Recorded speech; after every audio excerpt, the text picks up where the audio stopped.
Hi guys, welcome for today's video. Nga po pala ay tayo ay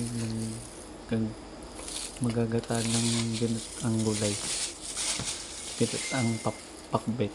Yan, bumili na nga lang pala ako dyan ng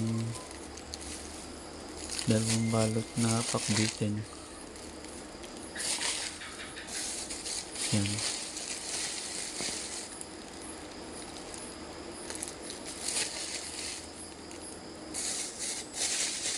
ito nga pala, sasamahan natin ng halagang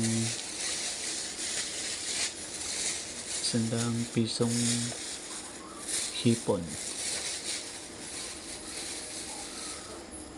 Yan,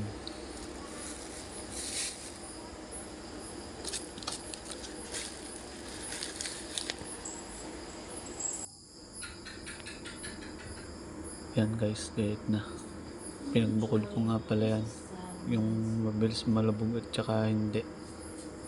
Aring hipon yan, linis na rin yan. Tsaka ito yung bawang, sibuyas, luya, pinagagayat ko na. Yan, hugasan muna natin. Ito yung una natin ihuhulog mamaya, igigisa dahil matagal malabog ang sitaw. Yan, sunod din yung kalabasa at talong, okra. Hugasan lang natin. Sunod ay hipon. Natin kung nga lang pala yung guys sa gitna. Yan, umpisahan na natin. Use oil na nga pala dyan guys ang ginamit ko. Pinagpirituhan ng ano nga bang pinirito dyan? Itlog yata. Yan, yan na natin yung sibuyas. Gisa lang natin yan. Yan,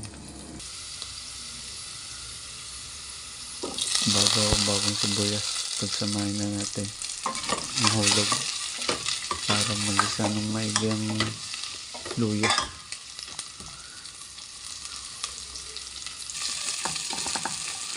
Yan, inihulog ko na dyan guys ang sitaw at ang palaya. Sinama ko nga pala dyan ng palaya guys para medyo mapait-pait ang gata, para may sarap. Yan guys, ito yung pangalawang gata.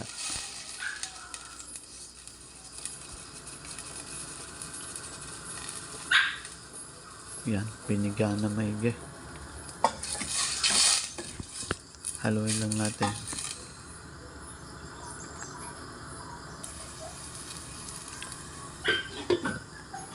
Takloban natin. Hayaan lang natin malabog ng bahagya. Yan. Sula ka na. Pwede na natin ihulugan ng mga ibang gulay. Talong, kalabasa, okra. At aring hipon.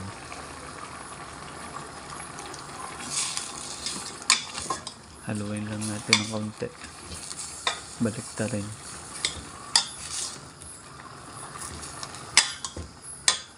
Yan. Haluin lang natin.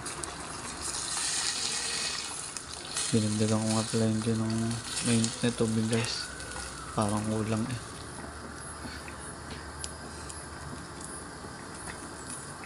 Yan. Ilagyan natin isang buong Knorr cubes. Knorr cubes, baka naman. Yan, paminta. Bitchin. Asin. Haluin lang natin.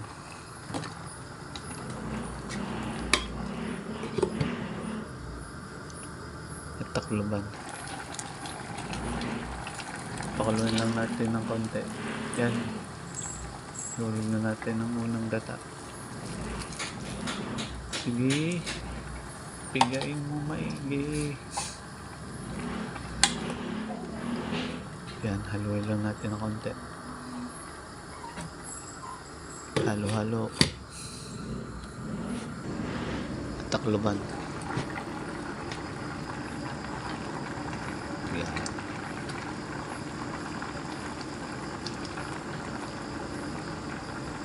Tignan natin ang kulamon ng dalawang ito. Pero sa tingin ko ilamog na. Lalo na rin kalabas at pagkakanipis na ng laya. Yan. Tinikman na.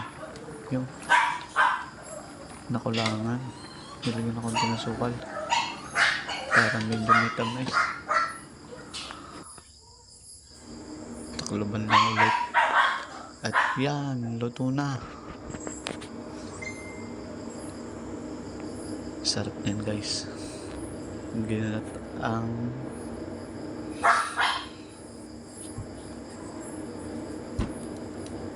hipon.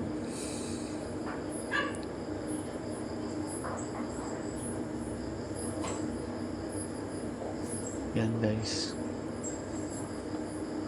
Kain po tayo. Maraming salamat po sa panonood. See you next time.